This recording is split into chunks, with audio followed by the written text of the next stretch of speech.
loud to me. All right. Thank you very much for that very kind introduction. I'll do my best to be funny. But all right, so this is how this is going to go. I'm going to give y'all a presentation on our kind of most recent transition and changes. And then we are going to get to see some live birds. My esteemed trainer here, Allie, is going to be helping me out. And yeah, so we're going to get to see those live birds. I did sort of go against my promise. I am just like the worst when it comes to under-promising and over-producing because I just love flighted birds so much. So we do have one flighted bird.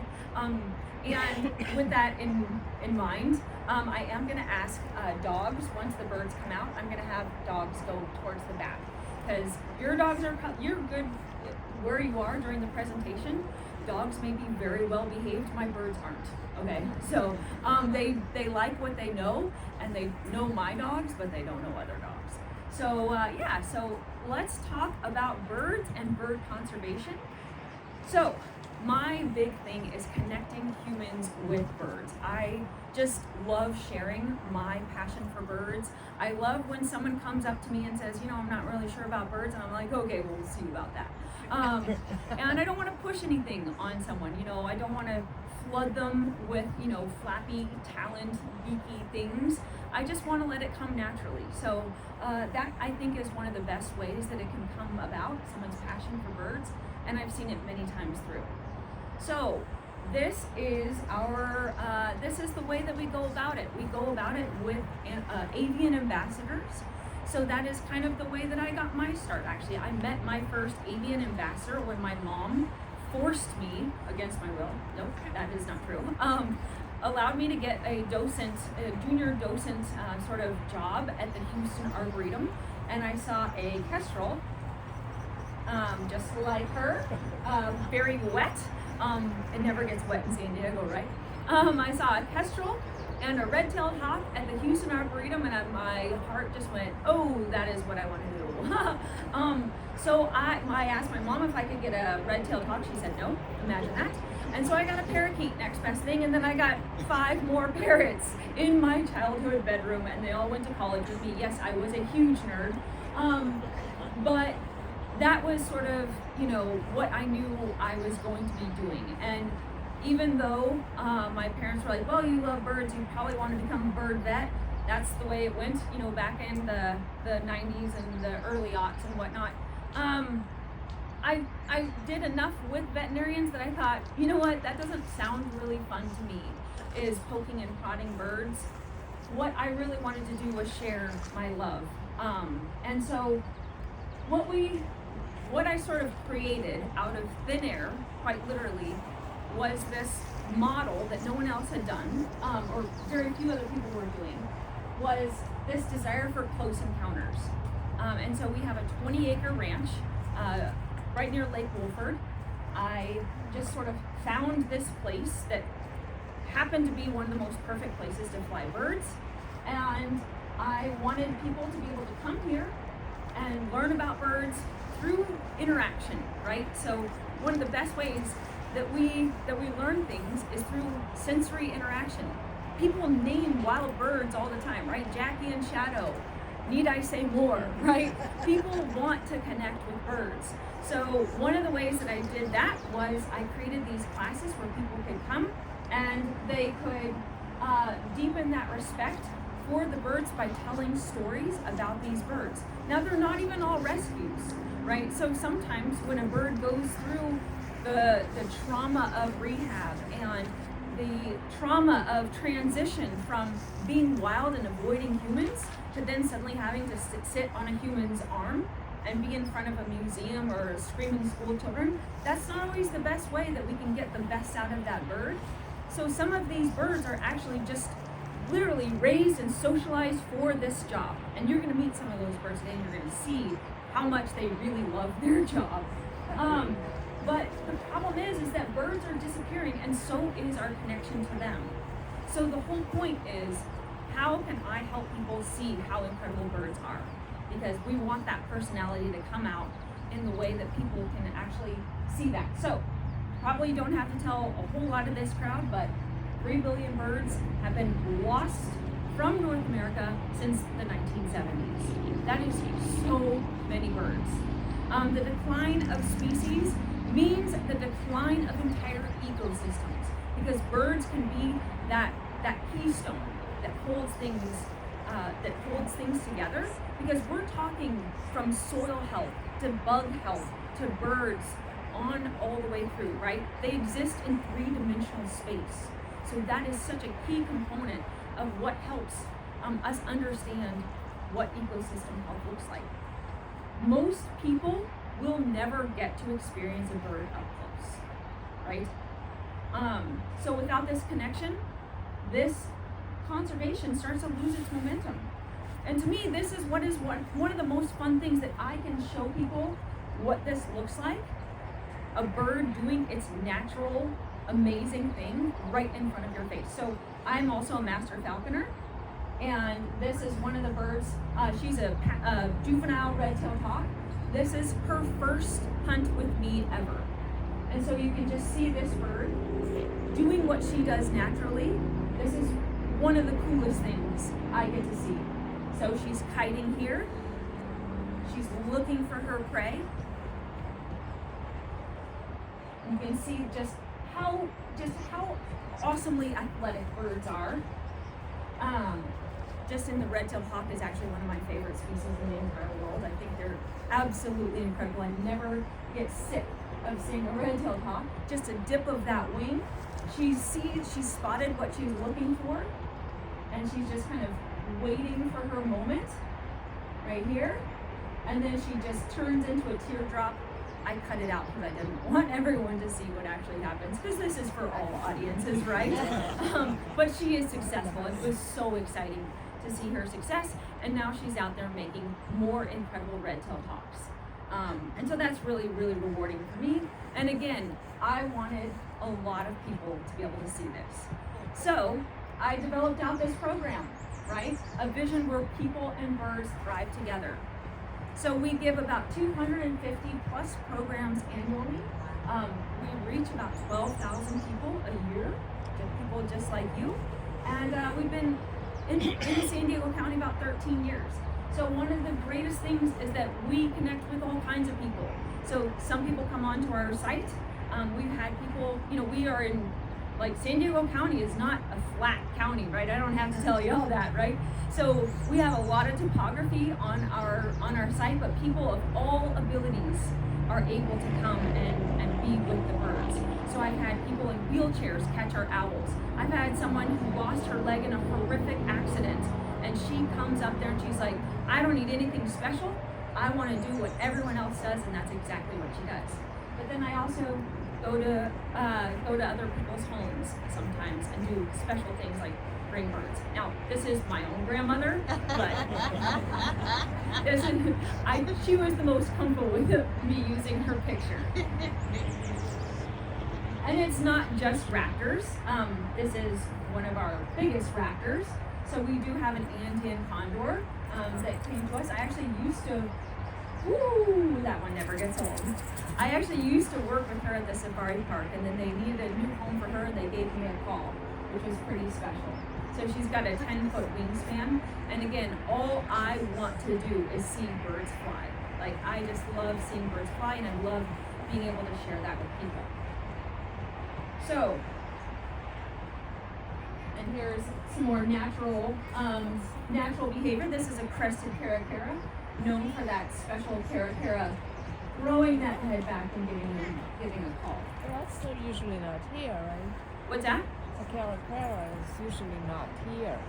There can be vagrants that do show up in San Diego County.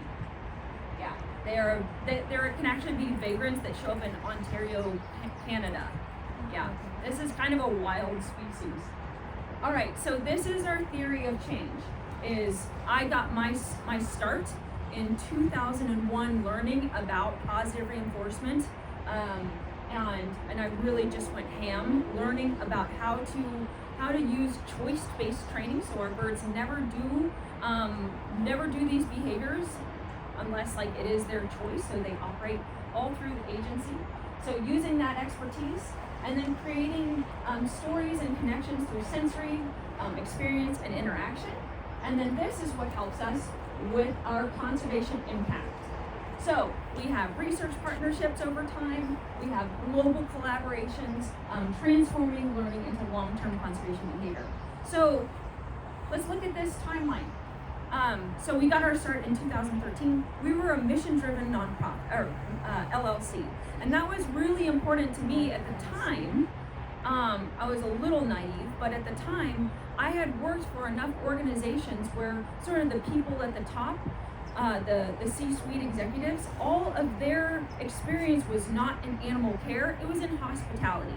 So you're thinking like Disney World and the Hilton and Legoland and organizations like that, where they were making the decisions for animal welfare that didn't always click with me. Animal welfare had to be the very top.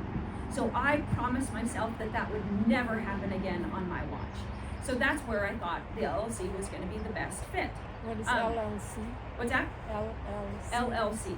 What is that? It's just technically a for-profit model. Can't tell you I made a profit under an LLC, but that's just the way it goes sometimes. So we were donating the extra program money that we were accruing. We were donating that to research programs that matter to us. So Andean condors in Chile, southern ground hornbills in South Africa, toucan rescues in Costa Rica. These profits were going to the organizations that mattered to us. And then, suddenly, someone sort of said to me, well, you know, you could do so much more if you were a nonprofit. And it was just the words that came at the right time, and I was like, I wonder how I could make that work. Because I still really wanted the birds' welfare to be the first and foremost thing that was protected. I don't care about what I make. At the end of the day, I want the birds' welfare to be protected and the employees to feel fulfilled and satisfied and taken care of. So this is this little timeline here in 2018. We raised a record number of $2,500 in a single like campaign of 1 hour. I was just like gobsmacked with this little guy right here. This is a yellow-headed vulture. And in 2022, we held a record number of 200 programs annually. We raised thousands for different organizations right here, Hawkwatch, Toucan Rescue Ranch, and the Woolly Ground Hornbill Project. And then we went to South Africa in 2023 to actually create a big change in the release and reintroduction program of this crazy looking bird right here, the southern ground hornbill. And that was a big step for us. I did that program and I promptly was like, well, I guess I'm gonna go get my master's degree. Probably one of the more foolhardy decisions that I've ever made. I graduated just last Saturday, well, a week ago. Yeah. Lost a lot of, probably lost a few years off of my life with that decision, but that's for another talk. And then we started partnering with different organizations. And in 2024, I started the nonprofit, changed over all of our operations, and that's when we hired our first in-house staff biologist. Heretofore, all of our programs had been funding everything that we did, and then suddenly the donations started coming in for that staff biologist. And now we do our own research, which is exactly what I wanted the pipeline of programs to actual field research to start to look like. So with the Woolly Ground Hornbill Project, we are looking at nesting sites. We are tracking the actual birds to measure overwintering success with the birds that have been released. I could go on, but we build awareness right here in San Diego County with our own little naughty hornbill. This is our southern ground hornbill. He is the naughtiest bird I've ever met. Like, he's the girl with the curl in the middle of her forehead. When she's good, she's very good, and when she's bad, she's horrid. I was on a walk with him just a couple weeks ago, and suddenly he flew about a quarter of a mile away to my neighbor's chicken house. Yeah, not on purpose, but it was an event. So yeah, this is a bird that has a hammer for a face, right? He can pound on all kinds of things. He can pound through the shell of a sulcata tortoise. They can eat venomous snakes in the wild. They can go after puff adders, one of the most venomous snakes in the world, I should say. And yeah, there he is. He's just being his naughty little self. And one of the things that doesn't endear them to the humans that inhabit their ecosystem, their habitat, is that when they see their reflection on a window, they're like, hey, you are very handsome, but you need to get out of here. And they pound through the windows. So when we got there, the day we arrived in 2023, we landed down and one pair had just pounded out 86 windows from a single development.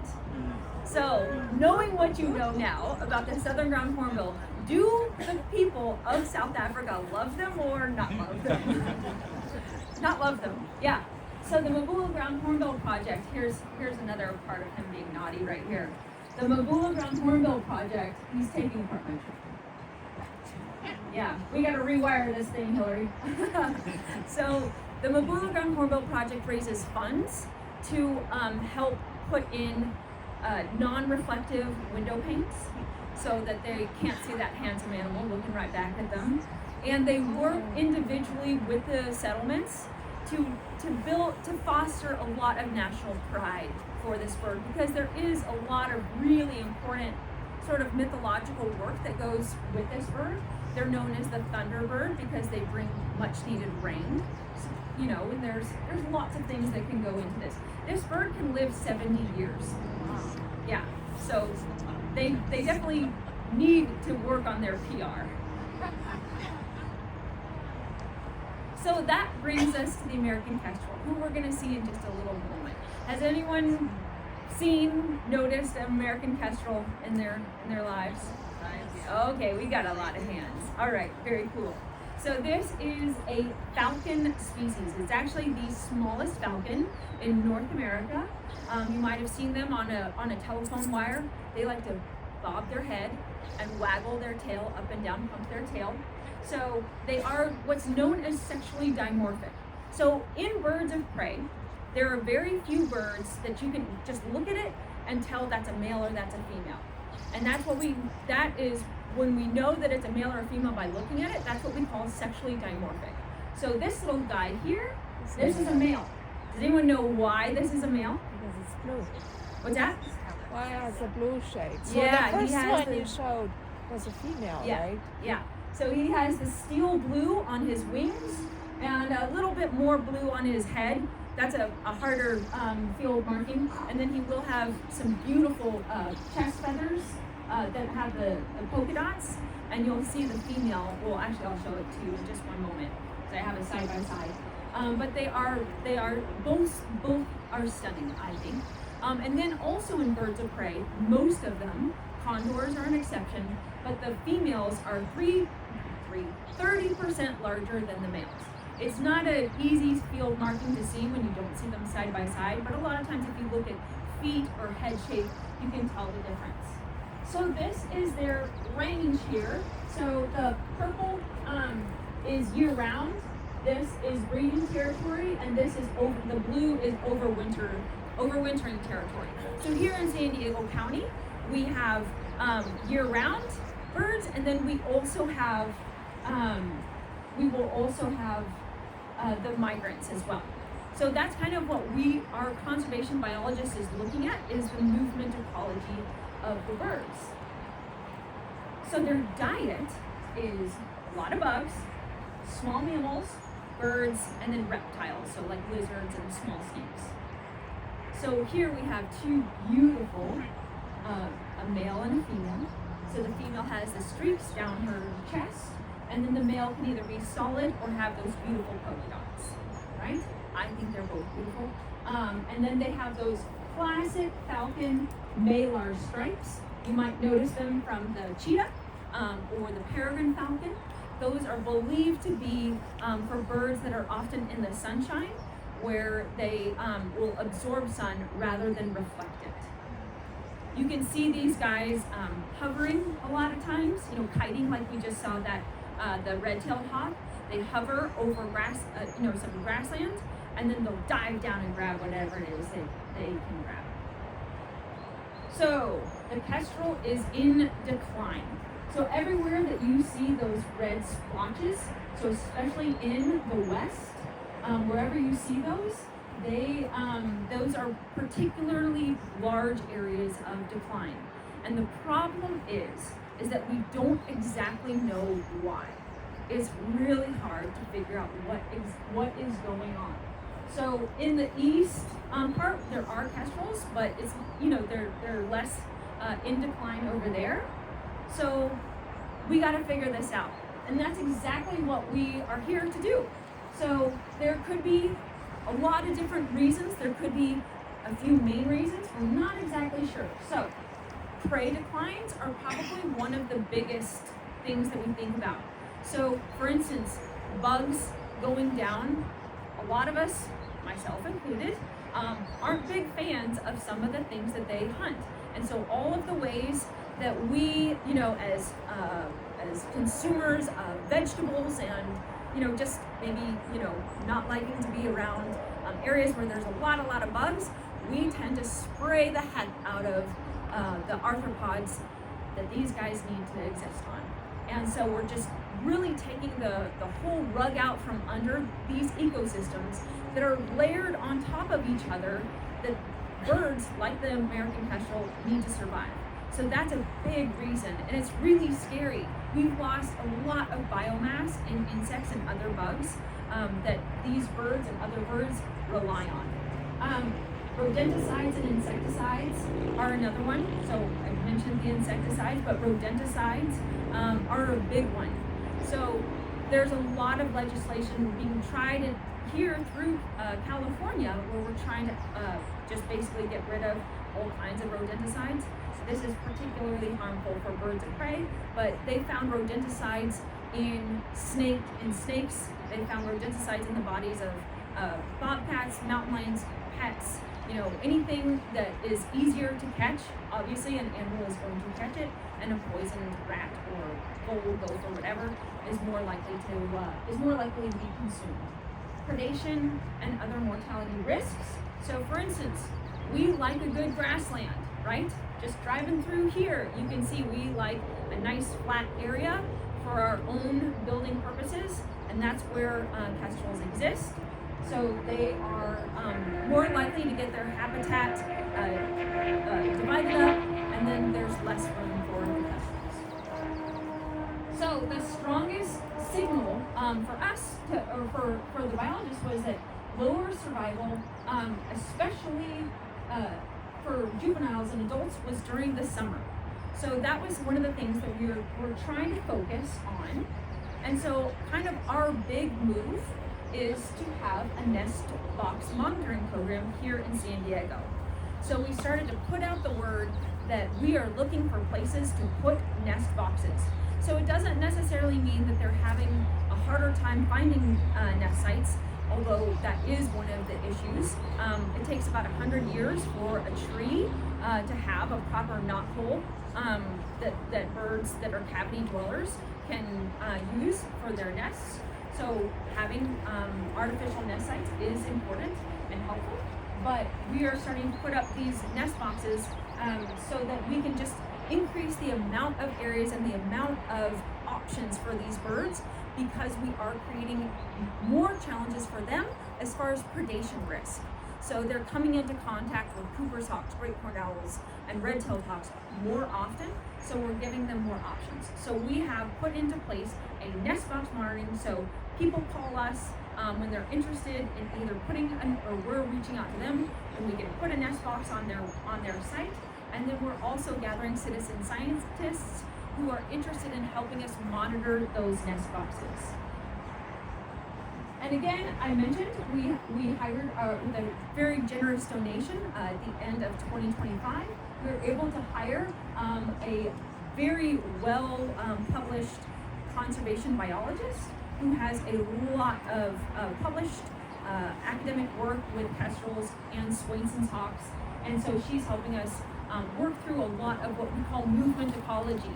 So putting trackers on kestrels. We have about 11 radio trackers and 4 GPS trackers a single GPS tracker is $2,500.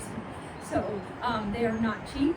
And so we raised a bunch of money for that to be able to see where these birds are going and how they're utilizing the landscape. So this is a GPS unit right here. So in this past winter in January, we put one on in the Salton Sea area, and then you can see that the bird was kind of tooling around right around the Central Valley. And then it's possible, since it went straight up to Oregon, we're not really sure what that means. It could be that the tracker got a ride with someone else. The tracker though, so these birds only weigh about between 90 and 100, here in California I should say, between 90 and 120 grams. So that's about as much as a stick of butter. So only the females can wear the trackers because they have to be, they can only be a certain percentage of their weight.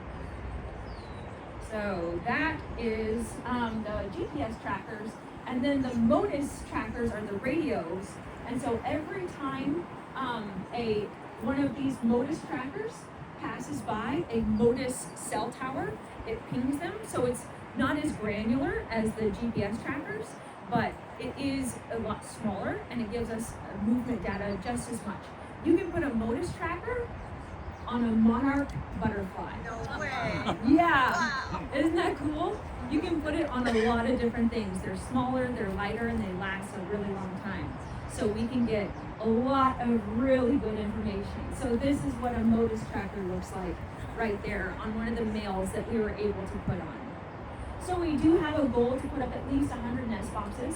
We start putting up the nest boxes in about like October, November, so that we're not putting them up right at this moment, but we are starting to scout areas. We got featured on the news, and we had way more interest than we were suspecting. So we're pretty excited about that. People are really excited about this bird. So that's of course very thrilling for us. And then to involve citizen science. So that's kind of the big part for me is to be able to share this excitement with other people and just get people involved with conservation right here. So we want to find funding for at least one bird in every nest box to be able to have a tracker on it so we can see what exactly is happening here in San Diego and start understanding just how many birds that we're working with that are residents, and then those that might be moving out. And then the biggest one for me personally is to contribute data to national research initiatives, as well as creating this big database for California especially to understand toxicology information and movement ecology. So this data is continuing to shape the future of conservation. So this is huge. So we're understanding more about the fat stores that the birds are able to have, because this is all part of how much prey they're able to find. We can collect data for people like in Pomona and Cal Poly that are doing research. They're gathering DNA on the bird's beak. So when we trap these birds and are processing them before we release them, we gather data for other researchers to find out what the birds are eating. We give them all the good stuff. So it's really exciting, all these collaborations that are able to happen. And it takes about 20 minutes, and then they go off. Bye-bye. Be good, make a lot of babies. So, if you're ever interested in learning more, if you ever want to just like gather a group of friends and fund a tracker or even a team of scientists, we do take on, graduate students. We also have a project with Swainson's hawks that I didn't even get to, although you are going to meet a Swainson's hawk. You're more than welcome to contact us and just learn a little bit more about how we get our funding. A lot of it, because there is no more federal funding for bird research, that has all gone by the wayside. It is grants and private donations. So it's really exciting. Now we're just kind of in this new frontier to learn how exactly we're going to be saving all these birds. And again, from the soil up. So it's really exciting because it takes a lot of collaboration. All right, I'm going to hand this over to Allie because I'm going to start getting some birds out. Does anyone have any questions first? Okay, yes. I wanted to know if the hornbill lives in a